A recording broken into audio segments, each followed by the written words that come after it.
You're listening to an Airwave Media Podcast. Feel like who art Ed? Try to slice it. Who art is Mr. Wood art Ed me? Good. Either way, it's ambiguous. It works on so many levels. I know. That's off to a great start. Welcome to Who Arted, weekly art history for all ages. I'm your host, Kyle Wood. Now, before I get into the episode, I want to let you know about my annual Arts Madness tournament. It's going to be coming up again in a bit.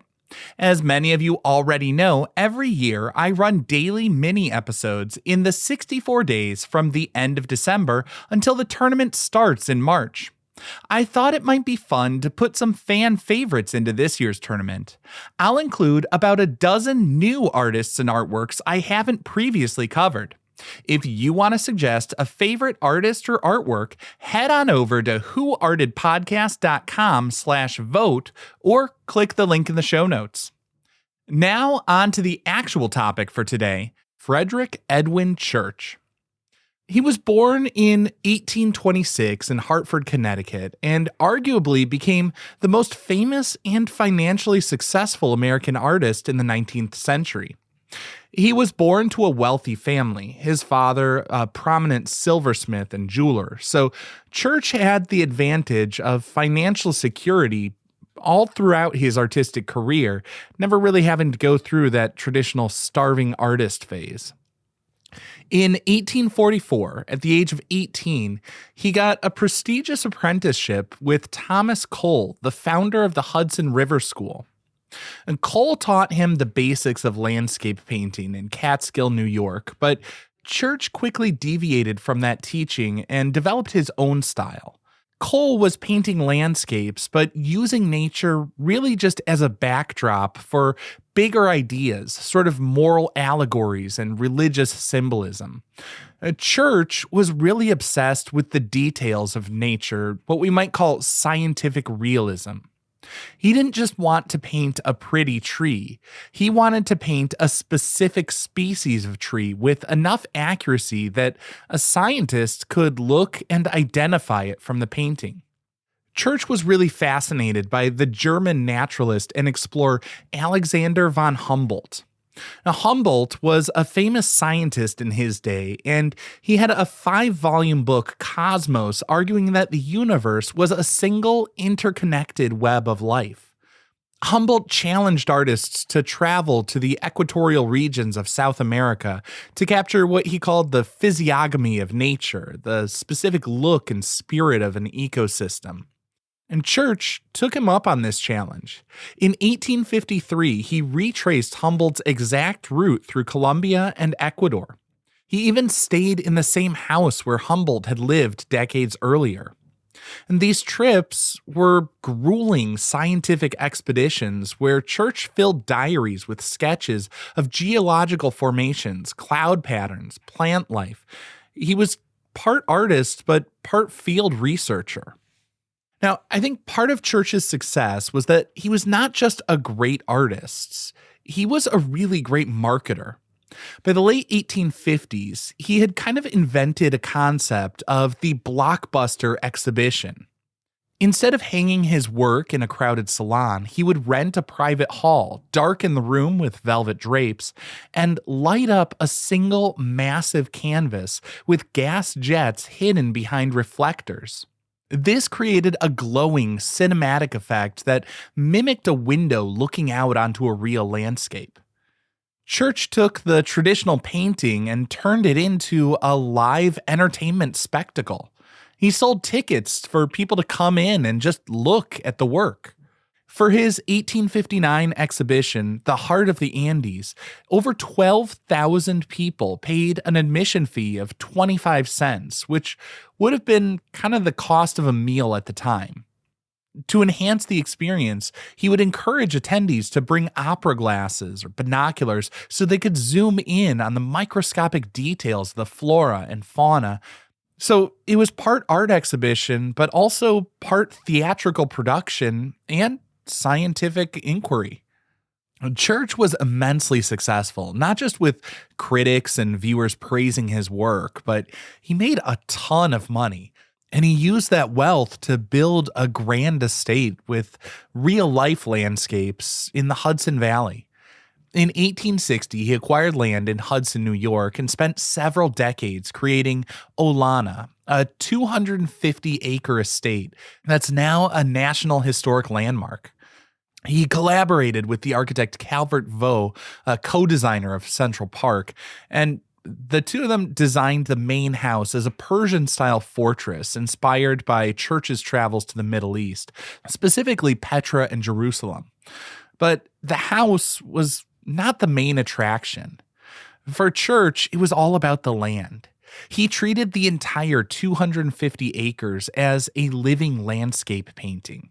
He planted thousands of native trees, dug a man-made lake to reflect the sky, and carefully curated the sightlines so that every window of the house framed a perfect composition of the Catskill Mountains. He famously said, quote, "I can make more and better landscapes in this way than by tampering with canvas and paint in the studio," end quote. Unfortunately, by the 1870s, Church was suffering from severe rheumatoid arthritis in his right hand. It became so bad he just wasn't able to paint the large, highly detailed canvases that had made him famous. But he was a determined artist. Even though he had the financial resources to just quit, retire, enjoy his days, he wanted to continue painting, and so he taught himself to paint with his left hand and continued to produce smaller oil sketches, often documenting the weather patterns from his porches in Olana. But it didn't have that same scale that was just so grand and awe-inspiring. And by the time Church passed away in 1900, the art world was really more fixated on the French Impressionists with the loose brushwork and heavy impasto, and Church was more or less forgotten. Now, today I want to look at his Aurora Borealis painting from 1865. Now, Church is most famous for his lush South American jungles, but this painting captures the frozen, alien landscape of the Arctic. We see a dark, icy seascape illuminated by the ghostly, flickering lights of Aurora Borealis, the northern lights. An arc of light sweeps across the sky in streaks of red, yellows, and greens, reflecting off the jagged icebergs below. Well, so much of the canvas is dominated by the water, the massive ice sheets, but in the lower left foreground, we see a tiny ship with its masts trapped in the frozen sea. Now, this painting was inspired by the expeditions of Church's close friend, the Arctic explorer Isaac Israel Hayes. In the mid-19th century, there was a widely held, although I should say incorrect, scientific theory known as the open polar sea. Scientists back then believed that there could be a warm water ocean at the top of the world surrounded by a ring of ice. Hayes led an expedition in 1860 aboard the ship United States to prove this theory.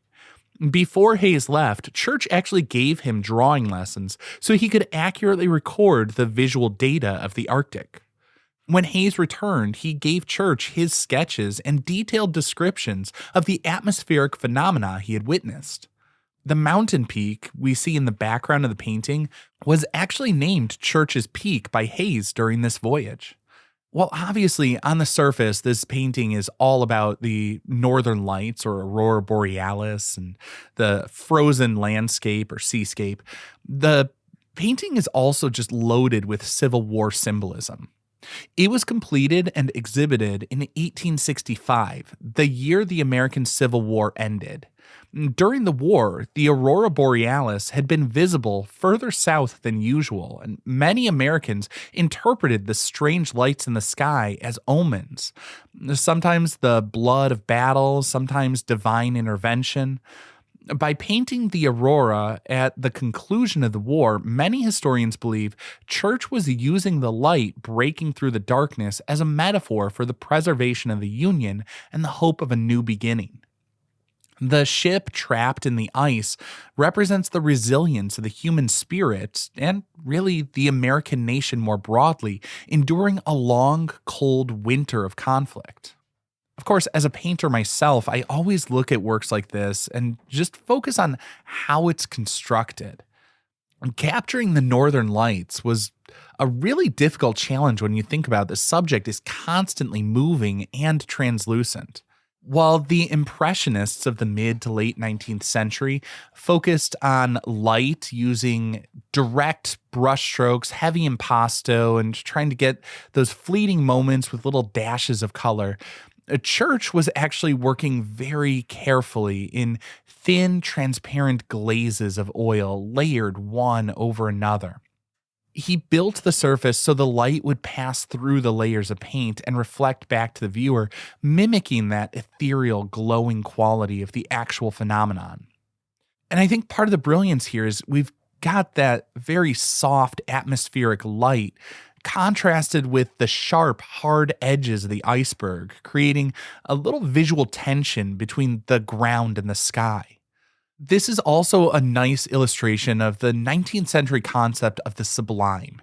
In art history, the sublime is often referring to nature that is so vast and powerful, it inspires a mixture of awe and also kind of terror. The Arctic was the ultimate location for the sublime. It's beautiful, but it's also a place where nature could, let's face it, easily kill you. We see a ship placed in the corner, but it is tiny compared to everything else. It seems small and powerless, surrounded by this vast, crushing ice. And Church is reminding the viewer of humanity's insignificance compared to the geological and celestial forces of the planet. It came from a time when people didn't really see art and science as such separate and different disciplines. Here we see an artist using his scientific curiosity to push boundaries, explore the furthest reaches of our world, and help bring those greater insights to the broader public. This concludes this week's episode of Who Arted, part of the Airwave Media Podcast Network. If you found this tolerable, please leave a rating or review on your favorite podcast app. You can find images of the work being discussed this week and every week on social media at Who Arted Podcast on Twitter, Instagram, and TikTok, and of course on the website whoartedpodcast.com. Podcast done.